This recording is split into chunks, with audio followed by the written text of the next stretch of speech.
Hello, everyone. I'm here with Mr. Clay, and we're going to be talking about marriage and family life. Okay, Mr. Clay, how long have you been married? 1997, so 22 years this June. Awesome. What was your first year of marriage like?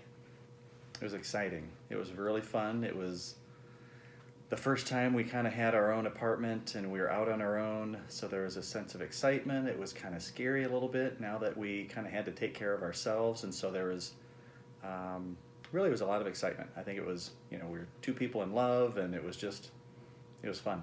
Good. How do you resolve disagreement? How do you resolve disagreement? A disagreement?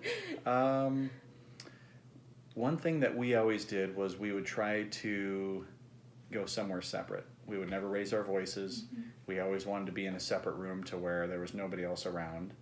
And we really, before we would say something to the other person, we would always try to hear each other out. So I wanted to hear her out and what her point of view was and how she felt about things. Mm-hmm. And then she would do the same with me. So where we would always kind of go that route, to where before we said something, it was always we understood the other person's point of view. But we never wanted to do it in front of our children, never wanted to do it in front of our family, so we always kind of went somewhere separate. And then one rule of thumb was to always go to bed, and always say I love you and to never be upset. Mm-hmm. That's good. Do you find finances to be a source of stress? It can be. One thing that I had learned more so probably in school was finances can be very stressful on your marriage, but if you know how to budget is extremely important. And finances can be stressful if you don't know what you're spending and you don't know what you have for income.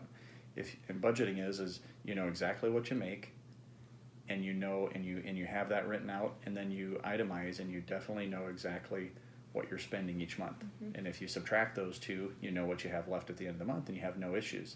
It's the unknown is why people get stressed out on finances. So if you don't know what you have left, or you're spending more than what you make, you're going to be in a hole, and that can create stress and issues.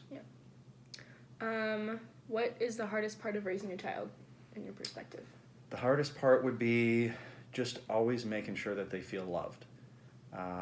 Making sure that they have fun, making sure that they're safe and protected, but really giving them confidence to where they can go out and again be happy and be happy with themselves and make friends and those parts. But I think an important thing is also to realize that to give them values, so that way they can go out and find those similar Mm-hmm. characteristics in friendships and relationships and people down the road.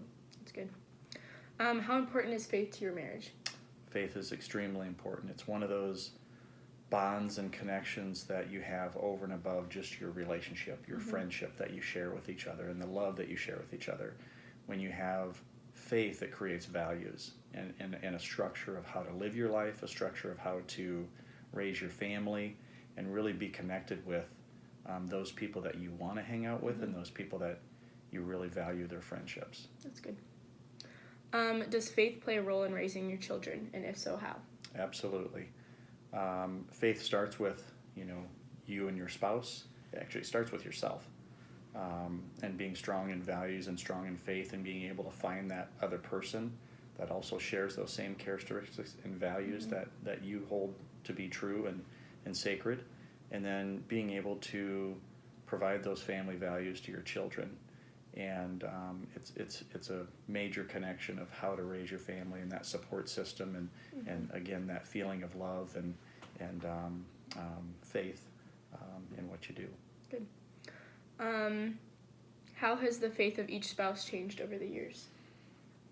I would say I had a mother and father. My mother was very strong in her faith and very Catholic, and I had a father that was not at all. Didn't go to church, really believed in God, but really didn't practice faith or was not a part of any church or anything like that.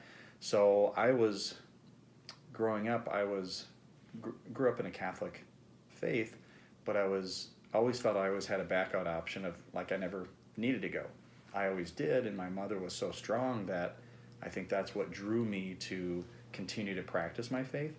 But then when I got married, my wife, their family was very Catholic and very strong in faith and values, and that was something that attracted me to her. And again, I think that's why it's important to raise your kids in that faith and value so that they can find somebody else of those similar characteristics and have that relationship and that bond. But being able to help teach and provide those values for your children is, I think, extremely important. That's good. What advice would you give to someone today regarding their marriage? It's commitment and compromise. And I would say, do your homework. Just like studying for a test or anything else, it takes a lot of effort. It takes a lot of work. It's not something that you just say that you love somebody. You have to mean it. You have to show it. And it's a daily process of just like, growing a plant, growing a flower. It takes nurturing, it takes love, it takes caring, and it's constant reinforcement, of making sure that everybody's happy and loved, and again, you're not just saying it, but you're also showing in the actions that you do. That's good. And I think that's important to show in front of your children as well. Okay. How did you prepare for marriage? We did well, the first thing was just, speaking with our parents and their marriages and what they felt was strong and how they succeeded, and then working with the priest at your church or other community members at your church of understanding what it really means to be married, not just the actions, but what is the symbols and what's behind marriage itself. And then we did certain things like Catholic retreats, where you would go off as a couple and you'd be separate, guys and girls, and you'd talk about things that we're talking about now, finance and stressful situations, and how do you resolve disagreements and different things like that. And it was extremely rewarding, and I would recommend that for anybody. That's good. Knowing what you know now, what are some things that you would suggest to avoid in relationships, marriage, or childbearing? To avoid, again, just resolving conflicts are very important. Kind of what we're talking about now is just to make sure that regardless of what decisions you make, you always do it out of love and compassion. And if you're going to make decisions within your marriage, make sure you're communicating. Communication is extremely important, and you always put each other first before you before you make any decision, because you're a team. There's a strong bond, and you're there for each other before anything else. You're there for God, but you're there for each other as a team in everything that you do. And so I would definitely make sure that those things to watch out for would be, don't just go off and make decisions on your own. Really do it as a team and do it together. I like that.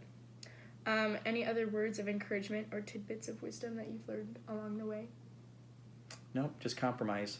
I think to never always feel that you're always right.